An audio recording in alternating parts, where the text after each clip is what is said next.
आपण सगळ्यांना विजयादशमीच्या मनपूर्वक शुभेच्छा. संघाला आता 100 वर्ष झाली.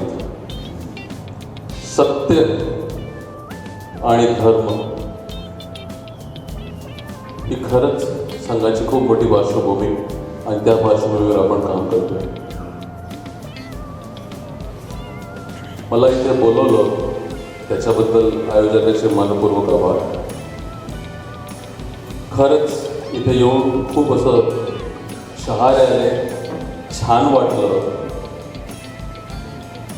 डिसिप्लिन, डेकोरम, सद्भावना, राष्ट्रहितासाठी आपण सगळे जे कार्य करत आहात ते खरंच खूप छान आहे.